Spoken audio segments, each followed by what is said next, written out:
Hello friends. Reading X-ray is one of the most important things in nowadays for every medical student, resident should know because it's one of the basic tool and interpretation of X-ray is very important for primarily making early diagnosis of various disorders.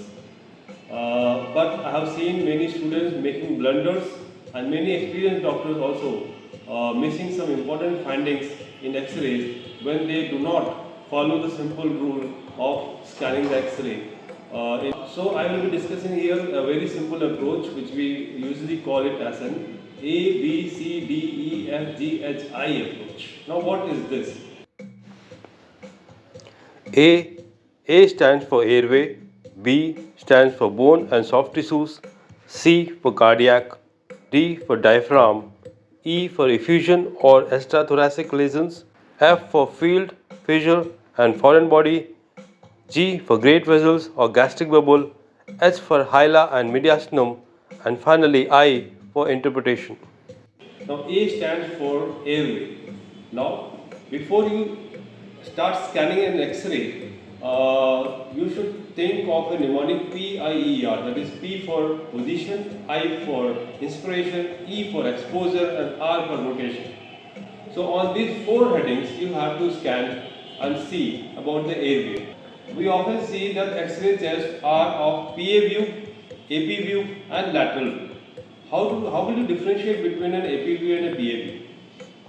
Here is an X-ray where you can see that the spine is prominent as compared to the spine in this X-ray. Secondly, the ribs originating from the spine are bit horizontal, whereas in this they are more often oblique in nature. And the third point that is very important is the cardiac shadow. For cardiothoracic diameter, thoracic line is compared with the cardiac shadow, and the ratio between the two is more than 60% in the AP view, whereas in PA view the cardiac shadow diameter is less than or equal to 50% of the thoracic. So this is how you will differentiate between the AP view and the PA view. So this X-ray is a PA view and this is an AP view. The second is inspiration. Now usually the X-rays are taken in a deep inspiration phase, and how will you see that it is a good X-ray or not? Here you can see you have to count the ribs, number of ribs. In a good inspiratory effort X-rays, you will find the number of ribs to be 1, 2, 3, 4, 5, 6, 7, 8, 9.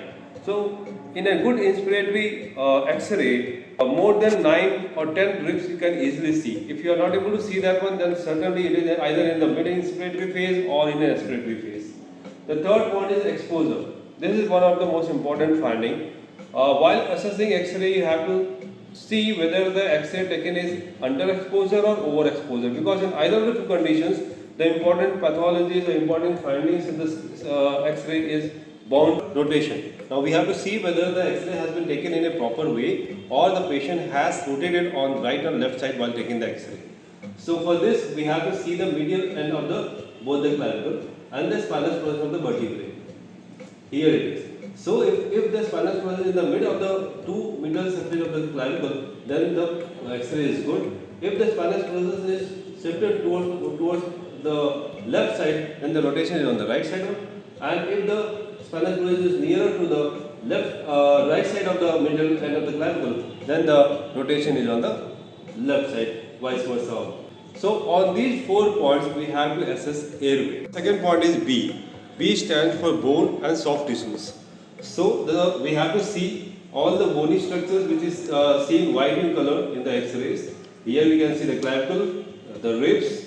In case of females, we see a breast shadow on both the sides. Here we have to see the osteoporosis. For osteoporosis, any fractures of the ribs or all, any abnormal soft tissue swelling or not, we have to see for that one. Now the third point is C, that is cardiac. The cardiac shadow. This is very important for ruling out the cardiac pathologies as well as secondary to the lung pathology also.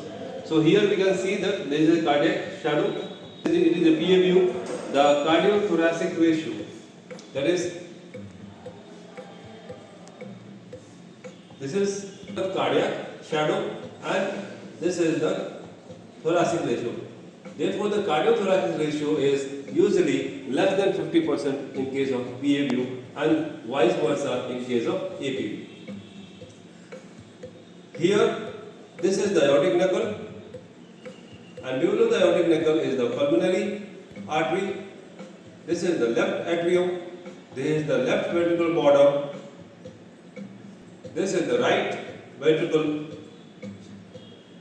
Here it is the inferior vena cava. This is the border of right atrium, and there you go for the vessel superior vena cava. So this is the left atrium, the left ventricle, right ventricle, inferior vena cava, right atrium, and superior vena cava. So these are the outlines of cardiac shadow. This angle is cardiophrenic angle on either of the either side. This also has to be taken note of for lesions, especially for the pericardial effusion. Now the next point is D. D for diaphragm. Here we can see left diaphragm and the right diaphragm. Usually the right diaphragm is higher up as compared to the left diaphragm because of the presence of the underlying liver. Below the left diaphragm you will find gastric bubble or gastric shadow. Especially the important thing is that air shadow below the right diaphragm in case of intestinal perforation. There are conditions like chronic asthma or emphysema where the dome of the diaphragm gets flattened, whereas in case of fibrosis, extensive fibrosis, the diaphragm may be pulled up towards the lung side. E for effusion or extrathoracic lesions. In case of effusion, the posterior diaphragmatic angle gets blunted. It may be found in case of empyema, or you have to look for the extrathoracic lesions also. Then F for field, fissure, or foreign bodies. These are the two lung fields where you have to scan for any opacities. It may be a heterogeneous opacity or a homogeneous opacity. There is a heterogeneous opacity on the right side apical region, and probably this is the case of pulmonary tuberculosis, where you can see the heterogeneous opacity on the right apical side. F for fissure, we have to check out for fissures for the thickening of the fissure or the fluid present between the fissure. One thing, the most important thing is the vasculature, the pulmonary vasculature.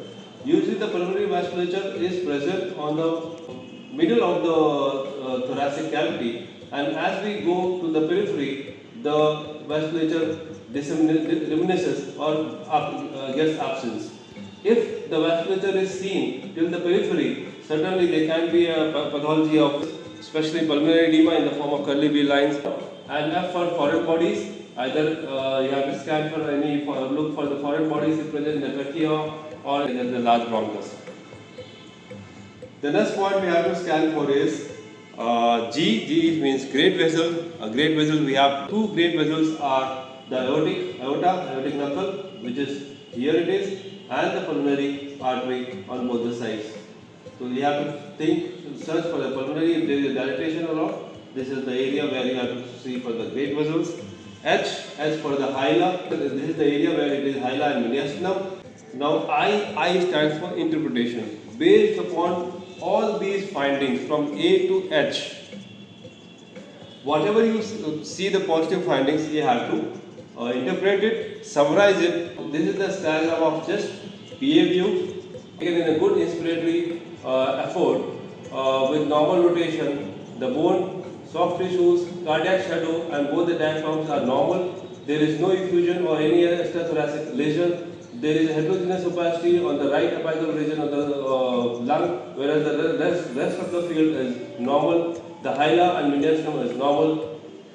Therefore, this is an X-ray test, PA view, with right side apical heterogeneous opacity. Probably it may be a case of pulmonary tuberculosis.